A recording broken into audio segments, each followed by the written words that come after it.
Welcome to DayDreaming with the East Valley Dream Center. My name is Juan, and I have Amanda Nosbisch here from Closed Cabin, One Small Step. We've been partnered, the East Valley Dream Center, with One Small Step for, it's been like about a year now. I think maybe a little bit longer. A little bit longer. Maybe close to 2. Yeah. So when we do Great Saturday, a lot of our families and volunteers will ask, where do we get all these clothes from? And sometimes it has been donations from different community partners or Shields, the store, but mostly and recently it's been through One Small Step. So Amanda, thank you so much for being with us today. Thanks for having me. I'm not a host. I don't know how to do this. But I did want to ask you if you can tell us a little bit about yourself and what led you to become the director of Closed Cabin. Sure. I have always been in, let's say, the helping field. So I've worked various roles from the time of college, but my favorite, most rewarding roles have always been programs that I get to work in to basically remove barriers to success.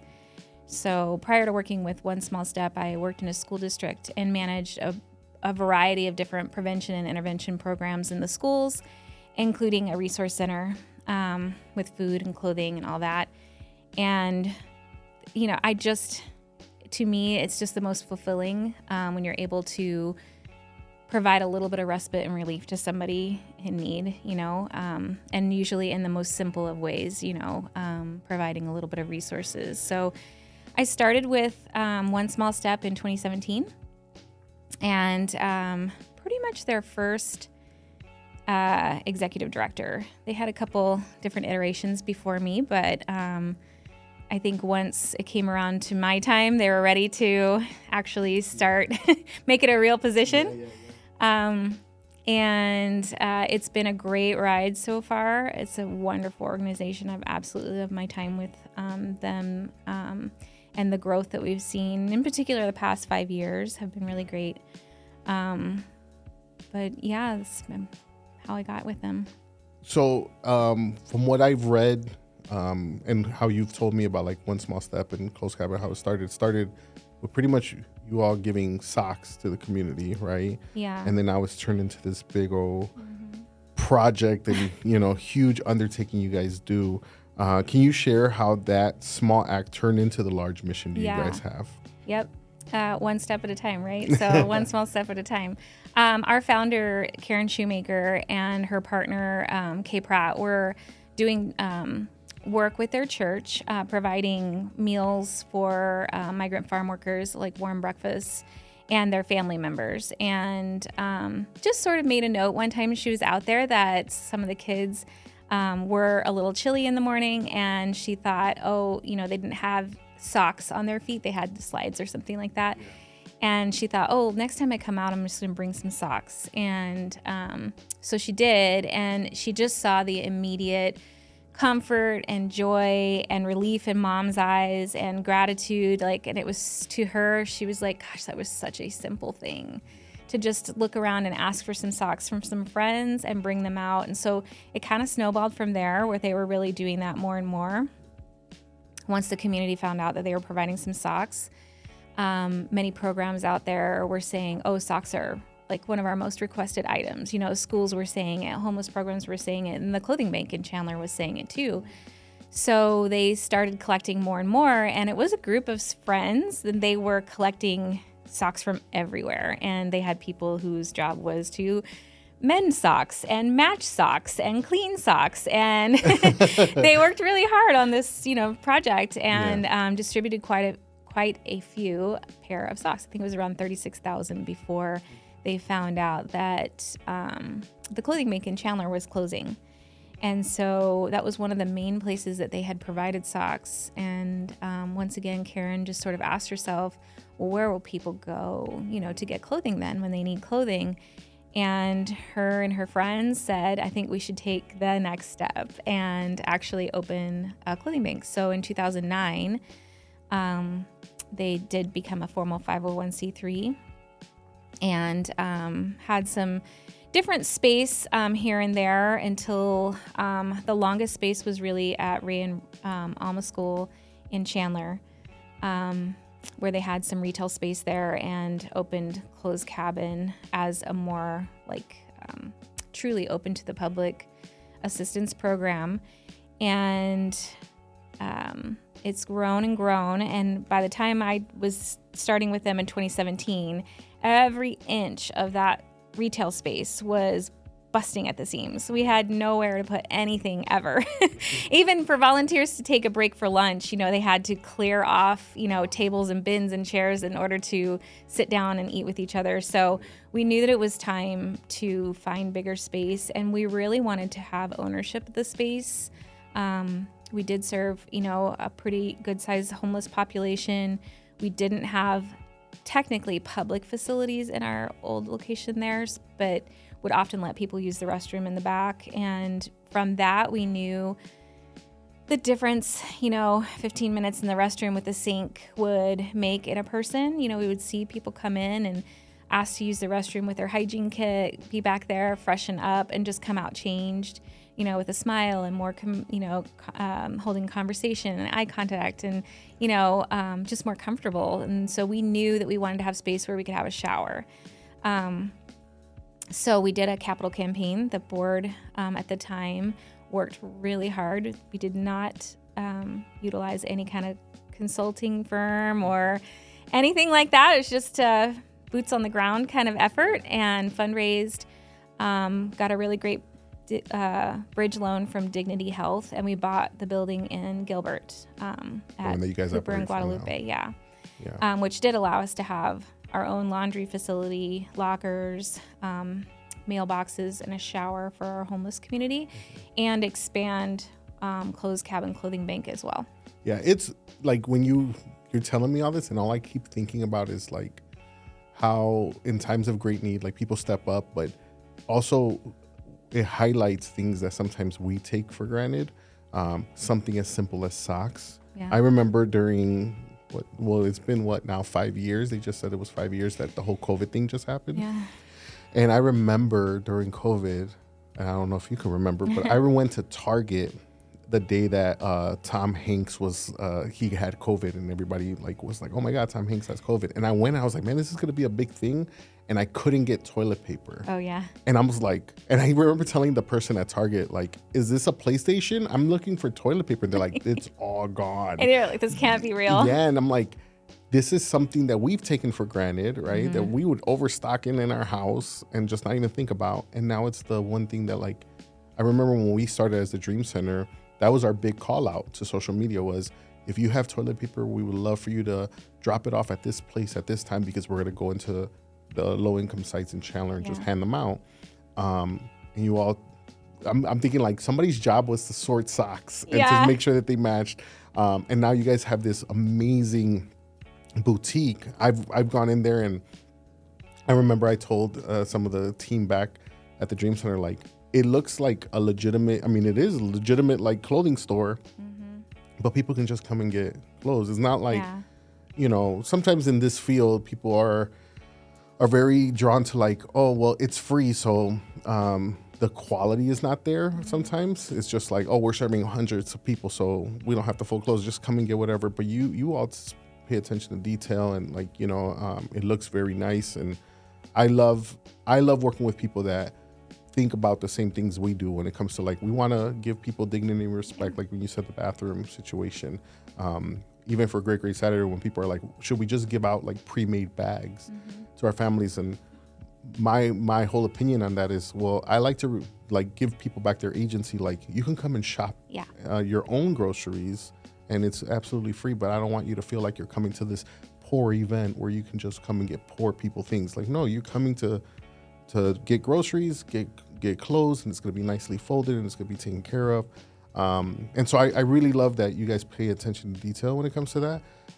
What do you feel is a barrier that a lot of our families might encounter when it comes to obtaining clothes, that you've seen, that, our families have barriers getting clothes, that they come to us or come to you guys for it?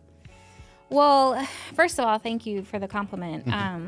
The cornerstones of kindness and dignity have been present in our program since the very beginning. I mean, since the beginning, when you have some ladies making sure that there's no holes in the socks and that they're nice and clean and they're match set, we've carried that on, and it is really important to us. We don't have to subscribe to the old adage of like anything's better than nothing, right? And part of the reason we don't have to is because the community is so generous, and there is plenty of extra out there, and so you can take it in, sort through it, and be choosy, and put it out. Some of the barriers, I think that the biggest one is probably very obvious, which is just financial. Clothing is expensive. Quality clothing is expensive. And technically, it's a bit of a luxury, right? So your rent and your food is definitely going to need to come first. And if after that there's not much left, then you just make do, right? And unfortunately, what happens, not everybody in the community, but some people make a lot of judgments based on what you're wearing, right? So I always say, like, you would never know if I didn't eat dinner last night or breakfast this morning and I was really hungry. You wouldn't really be able to tell that by looking at me.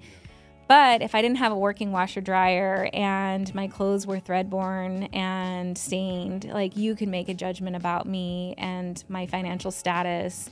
Or worse yet, you might make a judgment about me about how I may or may not care about myself or care about my appearance, which leads on to a bunch of other judgments, obviously, right? So, it's a huge barrier for people that are, struggling a little bit to also have added on to that a judgment from the community, intended or not. I know most people have good intentions, but you do hear it out there.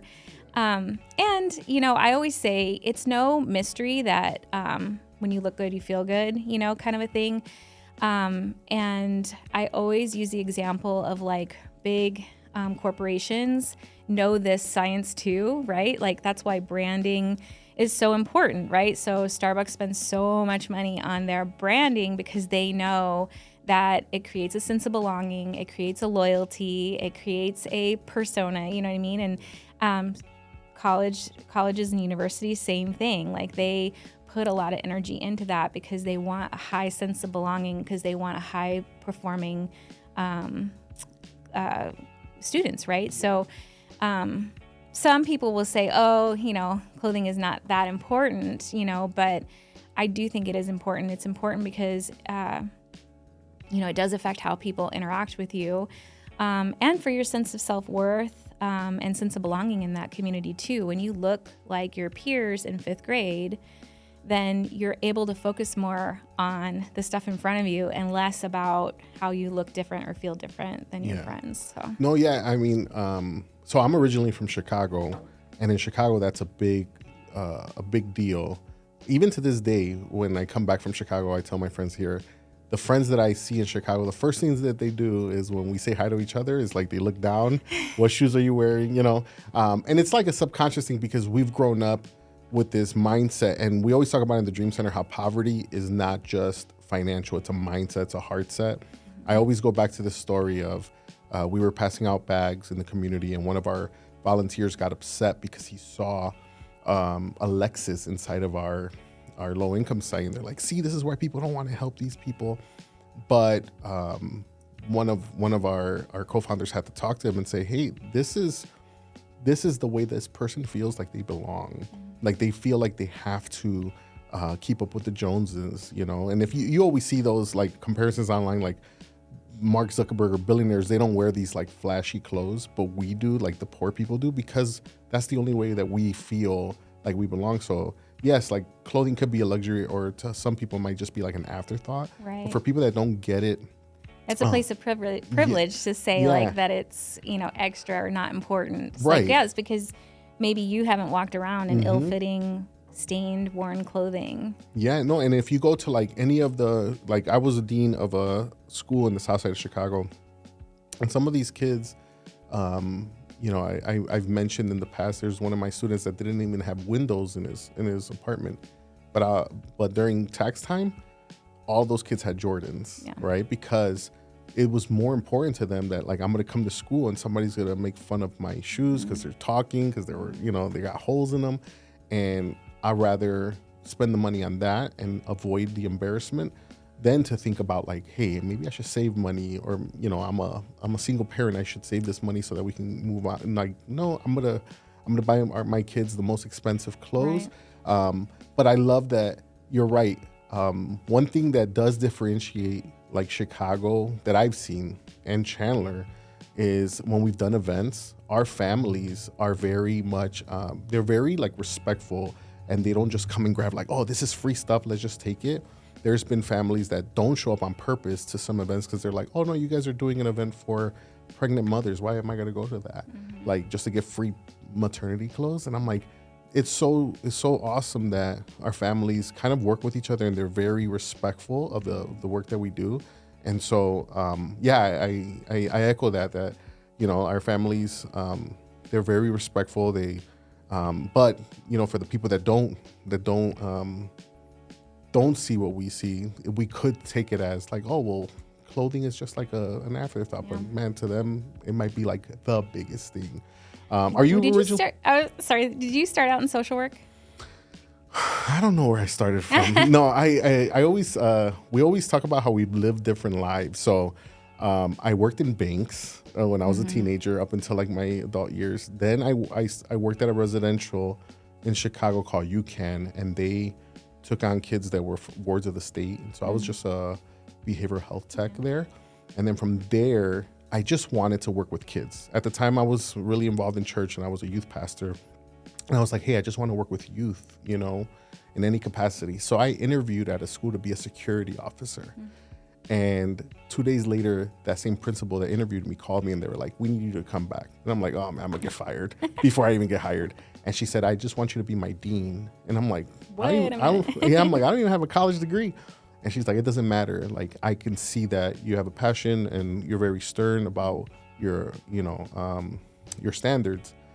And I became a dean, and I was a dean of a school for 4 years. And then I went to a college prep, and I worked there 3 years as a dean as well. And then I came out here, and then I worked at Amazon's corporate office. And then we started the Dream Center.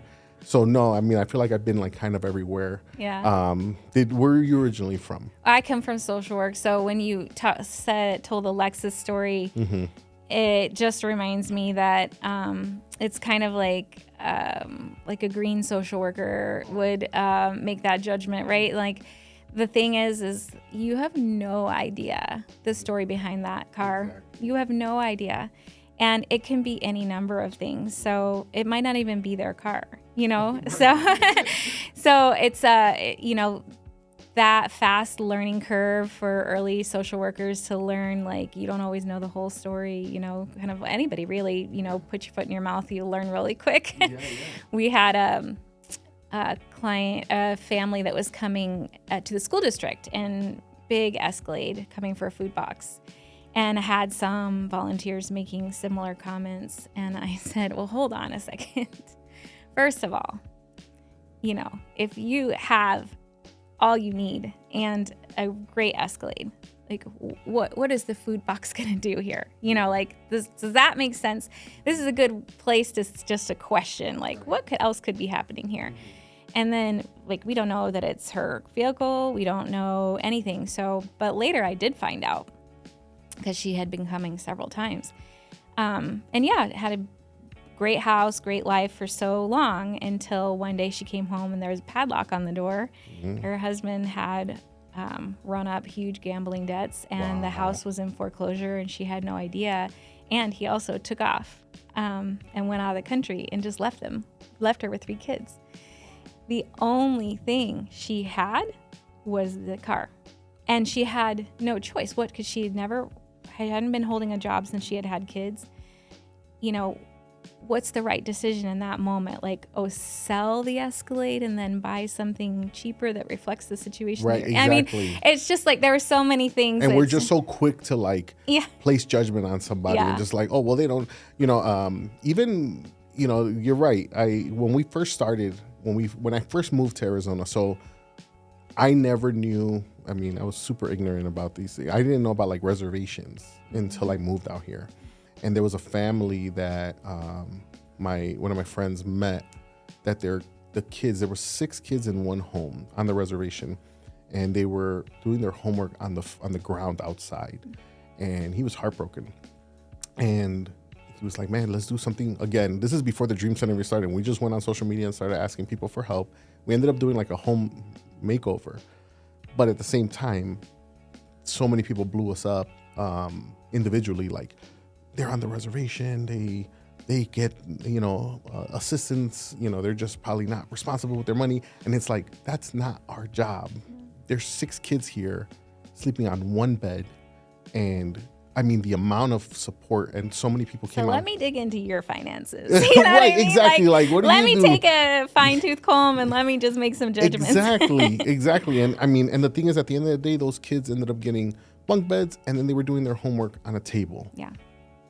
Not caring about what they were. I don't care about what the grandparents were doing. That's none of our business. They didn't even ask us for the help. Do you want to be an investigator, or do you want to make a difference? Exactly. You know what I mean? Exactly. So, that was just, that was the first time that I was exposed to something like that. Like, oh my gosh, there's a whole, a different world outside of Chicago, where I'm like, oh, the reservations. And I mean, and at the end of the day, those kids were blessed by that. And you guys are, you guys didn't turn away that family with the Escalade, but it's so funny. Like, that's the first thing that people would bring up. Even now, speaking with people, like, oh yeah, this family needs help. But man, mom has a nice, wedding ring, or she has a nice car. She's got her nails done, whatever. Oh, well, her sister's a nail tech, so. Yeah, we don't know. We don't know. Or she trades babysitting for getting her nails done. I mean, who knows? Yeah. I mean, there was so many times, even in Chicago, like, that I was broke, or that my friends were broke, but I'm a barber, so I cut hair. Yeah. So they always look fresh. It's like, well, you got barbershop money. It's like, no, they got Juan money. Juan's cutting their hair for free. And even if they did, like, okay, so they get to decide. Yeah. I mean, we all get to decide how we spend our money. So. Yeah, exactly. What does it take to keep Closed Cabin running day to day? Oh, boy. I'm going to say, more than anything, it's our volunteers. It's a lot of work. It's a lot of work to run a clothing bank. And it's kind of one of my favorite things is when someone comes and says, oh, we're thinking about opening a clothing closet as a part of our whatever program or this and that. And I'll say, yes, come on over and I'll show you. And then by the time they leave, their heads are spinning around. And because it takes a lot, the community is very generous and will step up and donate, which is amazing. But something has to be done with that stuff, that comes to your door. It needs to be sorted, organized, tagged, freshened up, cleaned, processed, put somewhere, shared with other groups, whatever it is. And we have a real commitment to not putting anything fiber in the garbage. So we'll keep it out of the garbage. Luckily, we have partners that go all the way down to fiber recycling. But that means items are touched quite a bit of time before they're in their right spot in our building. So volunteers are pretty much the only way we can make that happen. I mean, we have at Closed Cabin, at One Small Step, we have for our programs 2 part-time staff and myself full-time. So 45 weekly volunteers coming in for the same shift every week or every other week, depending on the person. That's really what it takes. And most of them are doing around 4 hours. So it's like a micro part-time job, kind of thing. But yeah, definitely volunteers. Of course, it takes the community. We are a tax credit organization, so keeping the lights on, air conditioning in Arizona, all that costs money. And funny, a lot of grants don't cover that part of it. They only like the sexy backpacks on kids, shoes on kids, or whatever. They don't think about that it has to happen in a building with lights and air conditioning and people and things like that. So, the donations from the public, financial and in kind, are obviously critical. And we're really fortunate because we're only open for donations limited hours during the week, and still the community, makes an effort to get to us. I mean, they drive by quite a few large box places that you can donate clothing. I'm sure several on their way to us. that are very Vegas, what happens here stays here, Well, kind of like. Well, I was going to ask, and I'm like, I don't want to put her on the hot seat. And I like smoke, I like drama, but I'm not going to do a clickbaity thing. But if there's somebody watching and they're like, well, obviously you all are giving this clothes away for free, right, to the community. But if I wanted to give clothes and there's a bunch of Goodwills by me, why should I come to you all as opposed to them? Obviously, I can donate to them. And I kind of know the answer, but for anybody that might be watching, why would they want to take that drive to go to Clothes Cabin? Well, first of all, we're running programs for this community. Yeah. And so you're able to actually directly impact your neighbors, which I think is a meaningful and important thing. Over, like about half of our clients are kids. So I think knowing that, whatever you're doing is supporting and making kids feel good at school, feel good and perform well, and, removing some of those barriers for the kids, I think that's great. I'll also say that there's a place for both of us. Goodwill is doing good work for this earth. There's a lot of stuff out there and it has to go somewhere, and hopefully not a landfill. So, it takes both kinds of programs, and what I kind of hope is that they pull the cream of the crop off the top of their donation and take it to me. Yeah. And then, share some of the other with the big fish in the other pond. Yeah. No, exactly. And I like that. I like that you say that, because like two things could be true, and like two organizations can exist and we can work together. And there's plenty of love to spread around. You were talking about like in school, kids feel good. You all also, when I went, you showed me in the back room, you guys have like, for kids when they go to prom. Oh, suit up. Suit up. Yeah. That's what you guys call it, the program? So that's like, all of our programs really have come through like connecting with the community and finding out what needs are not being met, so like that's how Back to Work started, was because we found out there were people that could start work if they had steel-toed boots, and we didn't have steel-toed boots at the time. So it was like, dang, maybe we should do a little fundraising, buy some steel-toed work boots, because of course you're getting asked to spend a lot of money before you get that first paycheck. That's going to be a barrier to starting work. So, that was kind of like our aha moment. Okay, that spurred us to start that program. Well, I was meeting with some people, and we were talking about prom just on a personal level for our kids. And we were talking about dress programs, and I was mentioning, places to donate prom dresses in the area, because there are some really good programs out there in the East Valley that are available for kids for prom dresses. But through that discussion, we challenged each other. What's out there for anyone who wants to wear a suit? What about semi-formal and formal suits out there? We did just a little bit of looking around, couldn't really find anything. And so that was like, oh, this isn't a moment where we can fill a gap. So now we have the suit up and go out to the school districts. So we've done like Mesa, Chandler, Tempe. We've connected sometimes with like specialized groups. Like we had the Down Syndrome Network out a couple years in a row, and they could shop for suits, and we provide suits to any student that's interested in them for a special school or life event. It could be anything. But yeah, it's a fun one we like to do as a part of our outreach. Yeah, no, that's amazing. So Clothes Cabin, One Small Step, and even Amanda, what do you see yourself, or what's in the future for either Amanda or One Small Step, Clothes Cabin? What do you see yourself wanting to do in the community? Yeah. And what is One Small Step going to be doing so that anybody watching can be part of it and want to partner? Well, we like to scale for sure. We have grown in the past, 6 years or so, but we scale, I think, at a slow rate, and I think it's really important to us that we're moving in a way that matches our mission vision and that is something sustainable. So we grow, but we grow thoughtfully and slowly. Our next big move is to get a van. We have called it, our capital campaign is Threads on Treads. We do a lot of outreach out in the community. That started basically during COVID. It was like, how are we going to provide relief in the community, but in a way that's safe at the time for our volunteers and for us. And so that's kind of how we started it. But quickly learned that it was effective to go into different communities and find pockets of need and actually bring the resources there versus expecting people to make it to our location. And so Threads on Treads will really help us do that a lot more. And I'm super excited about it. To me, like the fact that we have a couple of staff that we didn't have, 6 years ago, that we have, some good anchored volunteers perfect example is I'm driving through Arizona about 2 weeks ago.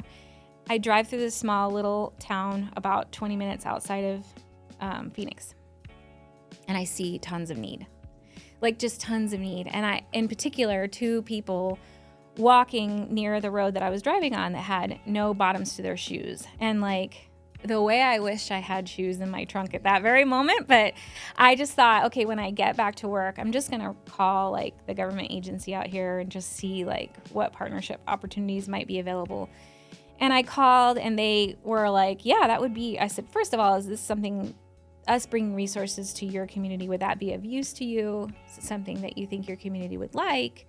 And if so, what's the best way to do that? And they were like, ooh, yeah, we know exactly who you should partner with. And they hooked me up with another person, another nonprofit. And so that was probably 2 weeks ago. And in 3 weeks, we'll be out there giving away clothes. Wow. Like that to me just feels really good. I think we're at a great spot where we can kind of respond to need a little bit better and bigger than we used to be able to. Mm-hmm. Yeah, I see us getting our van in the next year, doing a little bit more of this outreach kind of thing, being able to do more of the suit up events, because it's a lot of energy, like physical energy to take all that resource out, set it up and give it away. And the van will help us with that. And that's probably our next, scalable growth that you would see from us for the next year or two. Well, you're doing amazing work. As are you. Yeah, but you're somebody that even back in the office, like we have this saying, our CEO, Danny, would say, this is not what we do, this is who we are. Yeah. And you're somebody that exemplifies that. You're like this juggernaut that when I go back, I'm like, I want to be like that. Like, like you've been doing this work and you're not like exhausted of it. You're not like, sometimes we do this work for so long that sometimes people get fatigued. But you were driving down the street, you're like, well, how else can I serve? And that's a big deal for us because like that's our call, is find the need and fill it. Yeah. And you're perfect to have on this because we want to expose to people like there's people doing this work, and it's not just a Dream Center. And we're gonna put all the information up on our screen so that if you want to give to One Small Step and help them raise money for a van, or if you have money to buy a van in full, do it, and tell them that you saw it on this show. But thank you so much for doing this, for DayDreaming with the East Valley Dream Center.